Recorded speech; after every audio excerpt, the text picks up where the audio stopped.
Hello बच्चों, नमस्कार। तो शुरू करते हैं आज क्लास में हम अध्याय 4 का बेसिक लेके आए हैं। जो अध्याय 4 में दिया है वो है द्विघात समीकरण। द्विघात समीकरण को इंग्लिश में क्या कहते हैं, यहाँ पे लिख रखा है मैंने, क्वाड्रेटिक इक्वेशंस। ये द्विघात समीकरण है। तो द्विघात समीकरण का सर्वप्रथम उपयोग बेबीलोन वासियों ने किया था। उन्होंने द्विघात समीकरण को बनाया। यहाँ पे जो x का मान होता है, द्विघात समीकरण में x हो गया चर पद, मीन्स a से लगा के z तक के जो अक्षर आते हैं चर पद कहलाएंगे। तो द्विघात समीकरण से पहले एक आता है रैखिक समीकरण, जो मैं दो चर वाले रैखिक समीकरण में आपको बता चुका हूँ चैप्टर नंबर 3 में। रैखिक समीकरण का मतलब ये हो गया जिसकी अधिकतम घात क्या होनी चाहिए, एक होनी चाहिए। जैसे मान लिया x प्लस वाई लिखा है, ये रैखिक समीकरण कहलाएगा। मीन्स ऐसा समीकरण जिनकी अधिकतम घात क्या होनी चाहिए, एक होनी चाहिए। अधिकतम घात का मतलब एक एक होना चाहिए, वो क्या कहलाएगा, रैखिक बहुपद कहलाएगा। दूसरा, अगर अधिकतम घात 2 हो गई तो क्या कहलाएगा, द्विघात समीकरण कहलाएगा। लेकिन ये शुद्ध द्विघात समीकरण नहीं है। तो आइए, द्विघात समीकरण होता है, देख लेते हैं हम। द्विघात समीकरण फर्स्ट है हमारा द्विघात समीकरण। तो द्विघात समीकरण किस रूप का होता है? द्विघात समीकरण का फार्मूला होगा ax square plus bx plus c बराबर 0। जीरो नहीं लिखेंगे फिर भी चल जाएगा। ये आपका द्विघात समीकरण है, जहां पे a b और c क्या है, अचर राशियां हैं। द्विघात समीकरण हो गया। द्विघात समीकरण में यदि मान लेते हैं यहाँ पे केवल इतना लिखा हो ax स्क्वायर प्लस c, जैसे अगर एक्स स्क्वायर ए और सी कोई अचर पद है, जैसे मान लेते हैं एक्स स्क्वायर प्लस 2 लिख दें, ठीक। ये क्या कहलाएगा, शुद्ध द्विघात समीकरण। ये तो केवल द्विघात समीकरण है जहां पे केवल x की अधिकतम घात 2 मौजूद हो, x की घात न्यूनतम 1 वाला एक ना मौजूद हो, उसे क्या बोलते हैं, शुद्ध द्विघात समीकरण बोलते हैं। यदि इसी में मैं बोल दूं जो मिश्र द्विघात समीकरण आएगा, मिश्र का मतलब मिक्स हो गया। जैसे हम लिखते हैं, अब यहां मैं लिख देता हूं शुद्ध द्विघात समीकरण। शुद्ध द्विघात समीकरण का मतलब यह है ऐसा समीकरण जिसमें x की घात 2 के अलावे कुछ ना आया हो। x की घात 2 आया हो, अचर पद आया हो, लेकिन x की जो कम से कम घात है वो ना आई हो। x की घात 2 प्लस 5 हो गया, 2x स्क्वायर प्लस 6 हो गया। ये सभी के सभी क्या है, शुद्ध द्विघात समीकरण है। इसके अलावे थर्ड नंबर पे आता है मिश्र द्विघात समीकरण। मिश्र द्विघात समीकरण। अब मिश्र द्विघात समीकरण किसे कहते हैं?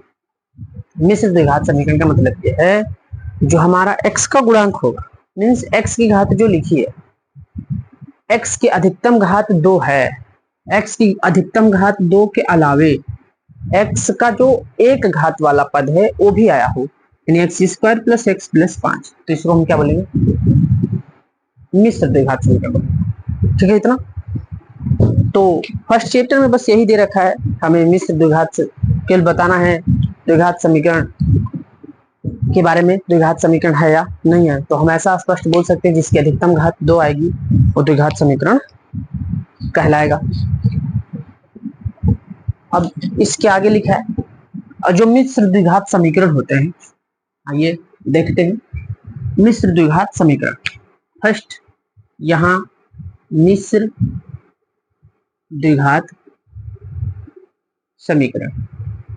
मिश्र द्विघात समीकरण को मिश्र द्विघात समीकरण याद करने के लिए 2 विधियां हैं। नंबर 1 पहला लिखा है, नंबर 1 जो दे रखा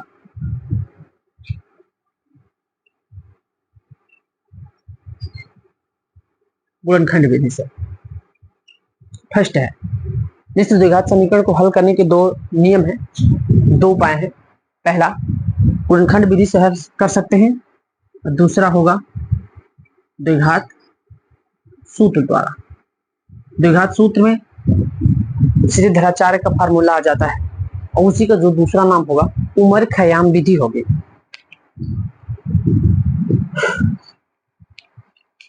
तो आप छोटे क्लासों में पढ़ ही चुके हैं गुणनखंड विधि। तो हम यहाँ द्विघात समीकरण केवल आपको बता देते हैं। द्विघात समीकरण प्रूफ भी किया जा सकता है, तो पेपर में सूत्र प्रूफ करने के लिए आता नहीं है, तो हम फिलहाल नहीं बताते हैं। केवल द्विघात समीकरण का जो सूत्र द्वारा है वो मैं बता दे रहा हूं। तो यहाँ द्विघात समीकरण को दूसरे शब्दों में बोल देते हैं सीधी चार्य या उमर खयाम विधि। इस सीधी धराचार या उमर खयाम, अगर फार्मूले को प्रूफ करेंगे तो फार्मूले को प्रूफ करने में थोड़ा सा डिफरेंट आएगा, लेकिन फार्मूला दोनों सेम है। अगर मान लेते हैं आपका क्वेश्चन एक्स में है तो सूत्र होता है minus B plus minus root के अंदर B square minus 4ac upon 2a। ये आपका सीधी धराचार फार्मूला हो गया या उमर खयाम विधि हो गई। जो क्वेश्चन गुणनखंड विधि द्वारा नहीं सॉल्व होते हैं उनको हम सीधे धराचार विधि द्वारा सॉल्व कर लेते हैं। नेक्स्ट जो है हमारा, इसमें दिया होगा मूलों की प्रकृति या मूलों के लक्षण। तो आइए उसको भी देख लेते हैं।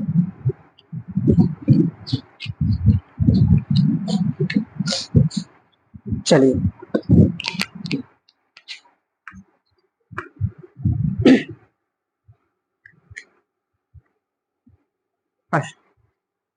लिखा होगा मूलों के लक्षण या मूलों की प्रकृति। अगर ये क्वेश्चन में लिखा जाए तो हम किस फार्मूले का प्रयोग करते हैं? विविक्तकर के फार्मूले का प्रयोग करते हैं। विविक्तकर का जो फार्मूला होता है, विविक्तकर का फार्मूला होगा बी स्क्वायर माइनस 4ac। उसको हम बोलते हैं विविक्तकर। विविक्तकर हो गया। तो विविक्तकर का जो फार्मूला होता है वो डी बराबर क्या होगा? B square minus 4ac। इतना फार्मूला होता है। अगर क्वेश्चन में मूलों का लक्षण या मूलों की प्रकृति पूछेगा, केवल हमें याद क्या रखना है? मूलों के लक्षण और मूलों की प्रकृति। द्विघात समीकरण दिया होगा, मूलों का लक्षण पूछेगा या मूलों की प्रकृति पूछेगा, तो हम इस फार्मूले का यूज करेंगे, डी बराबर बी स्क्वायर माइनस 4ac। यहाँ पे 3 कंडीशन बनते हैं इसके। पहला दिया है, इसका पहला जो होता है, यदि B square minus 4ac greater than 0 हो जाए, यानी कि यहाँ B square minus 4ac, B का मान रखेंगे, ए का मान रखेंगे, सी का मान रखेंगे। यदि ये 0 से क्या आ जाए? बड़ा आ जाए। तो 0 से बड़ा भी कब आएगा? जब प्लस में आएगा। 0 से बड़ा प्लस में आएगा तभी तो आएगा। यदि 0 से बड़ा आ जाता है हो तो इसके 2 भिन्न मूल वास्तविक होते हैं। 0 से बड़ा आ गया तो इसके 2 भिन्न कैसे होंगे? वास्तविक होंगे। ठीक। तो और इसका जो दूसरा शर्त है, यदि बी स्क्वायर माइनस 4ac बराबर 0 हो जाए तो क्या होगा? अब ना माइनस का आना चाहिए ना प्लस का आना चाहिए, किसके बराबर आना चाहिए? 0 के बराबर आना चाहिए। तो 2 बराबर मूल होंगे, 2 बराबर वास्तविक मूल होंगे। अगर दोनों बराबर आ गया तो दोनों का जो मान आएगा, बी स्क्वायर माइनस 4ac बराबर 0, फार्मूला रखेंगे 0 आ गया तो 2 बराबर वास्तविक मूल होंगे। तो उसको निकालने का फार्मूला जो यहाँ पे दिया है, 2 मूल क्या होंगे भाई? 2 मूल फार्मूला होगा माइनस बी बटा 2a। इसको मैं 2 बार लिख दूंगा तो 2 मूल आ जाएंगे, लेकिन अलग अलग नहीं आएगा, एक ही आएगा। और यहाँ क्या था?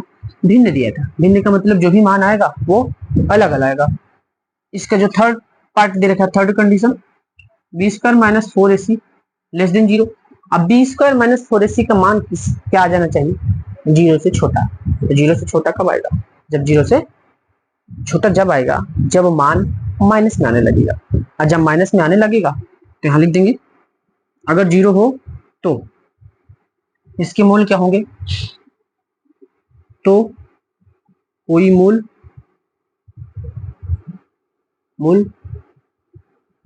वास्तविक नहीं।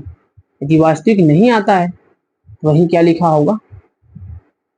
काल्पनिक होता है। क्या आएगा? काल्पनिक आएगा, यानी माइनस का आ गया तो काल्पनिक लिखेंगे। ठीक है, इतनी बात समझ आई। अब यहाँ पे कुछ संख्याएं दी होंगी, इस पूरे चैप्टर में कुछ न कुछ दिया है, तो जो संख्याएं दी है तो हम यहाँ पे जो इसका नेक्स्ट नंबर है वो देखते हैं। लिखा है 2 क्रमागत संख्या, 2, इसको अच्छे से याद कर लीजिएगा भाई, 2 क्रमागत संख्याएं। तो क्रमागत का मतलब होता है जब क्वेश्चन में 2 क्रमागत संख्याएं पूछेगा तो हमें जानकारी तो होगी नहीं, तो क्रम से मानते हैं। क्रम का मतलब x को लेंगे, x के बाद 0 लेंगे, फिर x प्लस 1 लेंगे। 3 क्रमागत संख्या पूछेगा, क्रम से मतलब लाइन से, तो x प्लस 2 ले लेंगे। 4 पूछेगा, आगे इस प्रकार से बढ़ता जाएगा। तो जो 2 क्रमागत संख्याएं होंगी वो क्या करेंगे, x और x प्लस 1 हो, केवल 2 के लिए है, इसके आगे भी पूछ लेता है तो वो अलग बात है। फिर देखिए 2 क्रमागत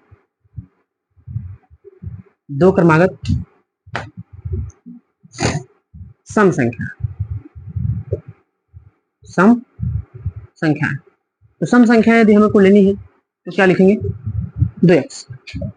अब x क्या है हमारा, x नंबर है।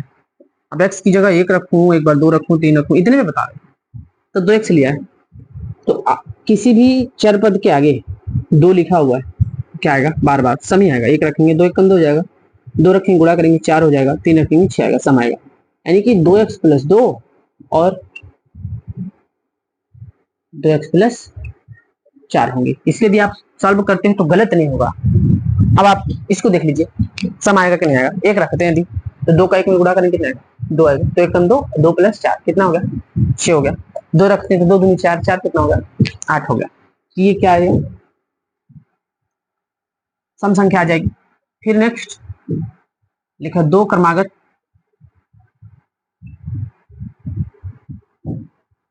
विषम संख्या, तो लिखेंगे तो 2x ही।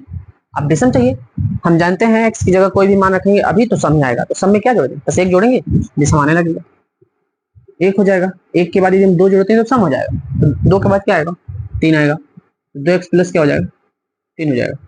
ये कौन सी संख्या हो गई, विषम संख्या हो गई। अगर 3 पूछते हैं तो आगे 5 भी ले लेंगे। और यही मैं थोड़ा सा एक शर्त बताता हूँ, कहीं कहीं किसी संख्या का व्युत्क्रम मिलेगा।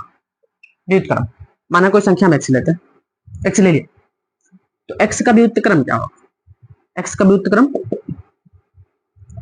व्युत्क्रम आपको बात नहीं समझ में आती है यदि, तो x का व्युत्क्रम आपको समझ नहीं आ रहा तो बटे में तुरंत 1 लिख लो और इस संख्या को उलट दो, कितना हो जाएगा 1/x, ये व्युत्क्रम होगा। इस प्रकार जो चैप्टर नंबर 4 है, अब यहाँ आयत का क्षेत्रफल दिया होगा, लंबाई गुणित चौड़ाई, आयत वर्ग का परिमाप होगा, वर्ग की भुजा होगी। ये सब मैं जब क्वेश्चन को सॉल्व कराऊंगा तो उसी बीच में उसी के ऊपर फार्मूलों को बताता रहूंगा और क्वेश्चन सॉल्व करवाता रहूंगा। तो मैं ऐसा करता हूँ बेसिक चीजें आपको समझ में आई होंगी। यदि कोई मिस्टेक रह जाता है तो आप कमेंट सेक्शन में कमेंट करके जरूर बताएं। आज के लिए बस इतना ही, जय हिंद।